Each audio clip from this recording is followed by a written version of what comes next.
Ayni vaqtda Toshkent viloyatining Bo'stonliq tumaniga keldik va ushbu transport vositasini chaqirtirgan edik. Sababi ijtimoiy tarmoqlar orqali aholi tomonidan murojaatlar kelib tushgan. Ushbu transport vositasi doimiy ravishda, ya'ni Toshkent viloyati Bo'stonliq tumani Xumson qishlog'ida harakat tezligini oshirib, haydovchilik guvohnomasiz avtomobil boshqarayotganligi to'g'risida, ya'ni ma'lumot kelib tushdi. Ushbu ma'lumotlarga, ya'ni videolar ham ilova qilingan. Haydovchini, ya'ni otasiga va hozirgi kunda, ya'ni yoshingiz nechida?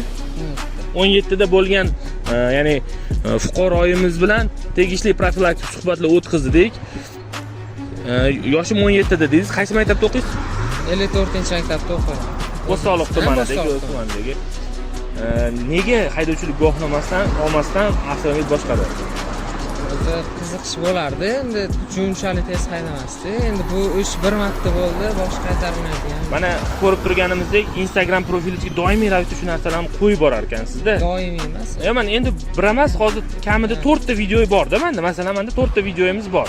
O'shanga bu ijtimoiy tarmoqlarda ko'ryapsiz. Odamlar, insonlar vafot etish holatlari bo'lyapti.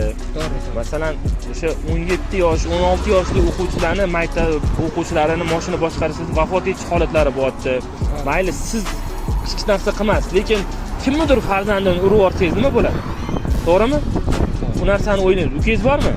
Yo'q, singlingiz bor, kichkina singlingiz bor. O'shani qaysidir insonning xatosi bilan agar avtomobil yo'lida nimadir bo'lib qolsa, yuragingiz achiydimi, to'g'rimi? Bizani ham o'sha avtomobil yo'llarida harakatlanayotgan har bir farzand uchun yuragimiz achiydi. Shuning uchun bu holatda sizga, ya'ni profilaktik suhbat o'tkazamiz, bu holatni qaytarmang.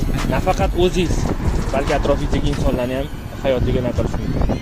Ota sifatida endi shu narsani mana ko'rdingiz, videolarni ham ko'rdingiz. Qaytib mashinani qaytib bermayman, so'z beraman. Bu narsa qaytarilmaydi. Qaytarilmaydi hech qachon. Bu xudo xolis meni ertaga o'sha o'qishga ketyapti, qozoq 1 yilda keladi. Mashina umuman berilmaydi. Bo'lmasa so'z beraman.